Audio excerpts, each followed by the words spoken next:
Hmm. Assalamualaikum warahmatullahi wabarakatuh. Perkenalkan, nama saya Niti Limia Spacole dengan Standbook S1 S1240223. Pada kesempatan kali ini saya akan mempresentasikan progres makalah penulisan makalah saya yang berjudul Penerapan Aljabar Linear dalam Sistem Rekomendasi Digital, Analisis Metode Faktorisasi Matriks pada Platform Konten. Kita langsung masuk ke bab 1 pendahuluan yang berisi latar belakang. Di era digital yang terus berkembang pesat, interaksi manusia dengan teknologi mengalami perubahan sangat signifikan, terutama dalam hal mengonsumsi konten. Setiap hari, jutaan orang di seluruh dunia mengakses platform digital seperti Netflix, YouTube, dan Spotify untuk menonton film, mendengarkan musik, atau mungkin membaca artikel.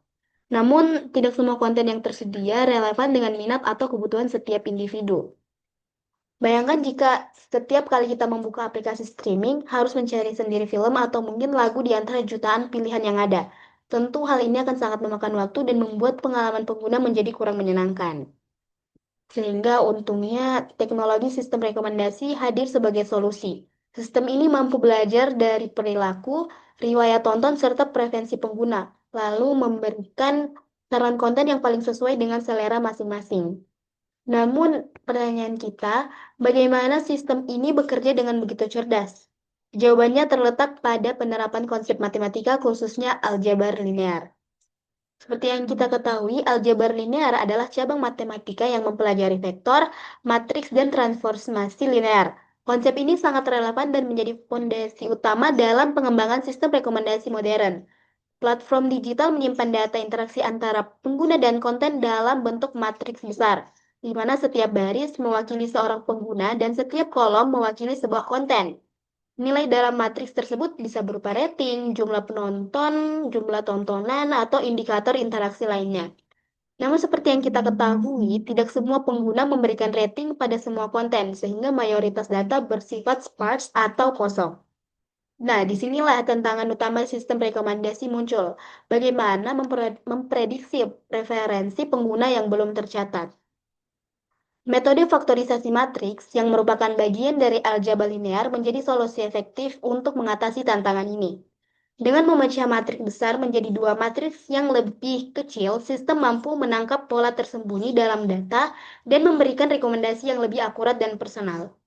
Pendekatan ini yang tidak hanya meningkatkan pengalaman pengguna, tetapi juga membantu platform digital untuk meningkatkan engagement dan loyalitas pelanggan. Oke, selanjutnya kita masuk ke bagian bab 2 pembahasan. Pertama, pada sistem rekomendasi digital, data interaksi antara pengguna dan konten direpresentasikan dalam bentuk matriks besar. Setiap baris matriks mewakili seorang pengguna, sementara setiap kolom mewakili sebuah item seperti film, lagu, atau video.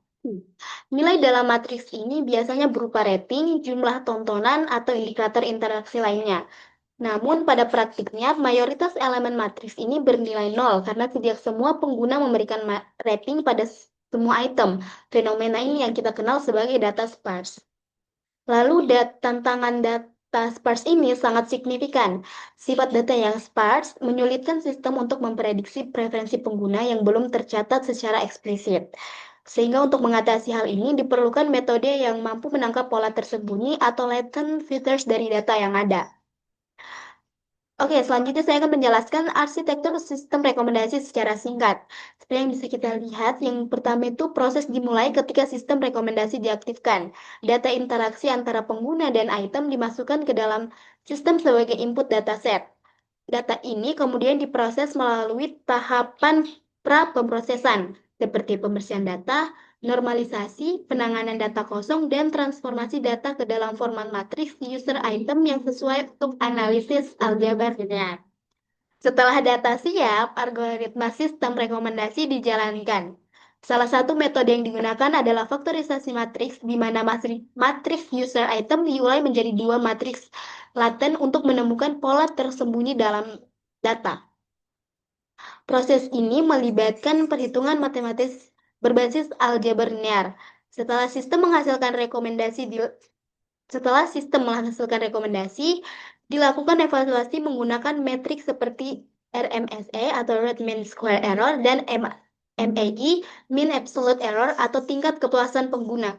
Proses berakhir setelah evaluasi selesai dilakukan. Selanjutnya ada faktorisasi matriks. Faktorisasi matriks adalah teknik utama dalam aljabar linear yang digunakan untuk mengurai matriks besar menjadi dua atau lebih matriks yang lebih kecil. Masing-masing mempresentasikan fitur laten pengguna dan item. Teknik ini memungkinkan sistem untuk menemukan karakteristik tersembunyi yang tidak langsung terlihat dari data mentah. Dua metode yang paling populer adalah Singular Value Decomposition atau SVD dan Alternating Least Squares atau ALS. SVD mengurai matriks utama menjadi tiga matriks, yaitu matriks pengguna, matriks singular value, dan matriks item. Dengan mengurangi dimensi data, SVD mampu menangkap pola penting dan mengurangi noise pada data.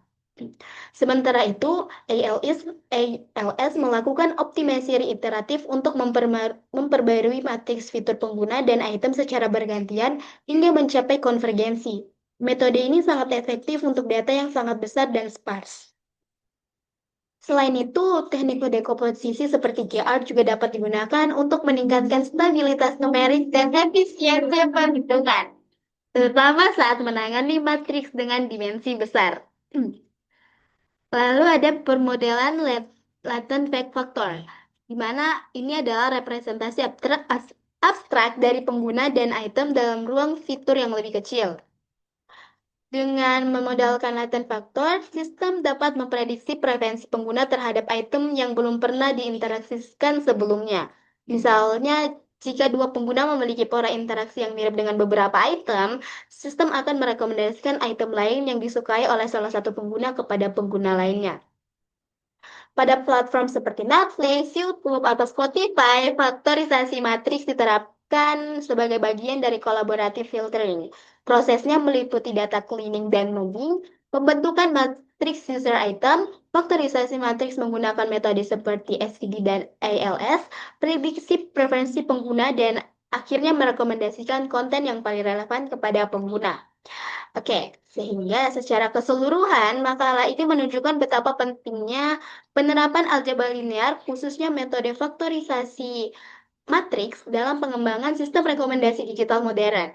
Dengan pendekatan ini, sistem mampu memberikan rekomendasi yang lebih akurat, personal, dan relevan, sehingga meningkatkan pengalaman pengguna di berbagai platform konten. Oke, sekian yang bisa saya sampaikan pada kesempatan kali ini. Itulah progres dalam penulisan makalah saya. Jika ada kesalahan kata, mohon maaf. Saya kira dengan ucapan wabillahi taufiq wal hidayah. Wassalamualaikum warahmatullahi wabarakatuh.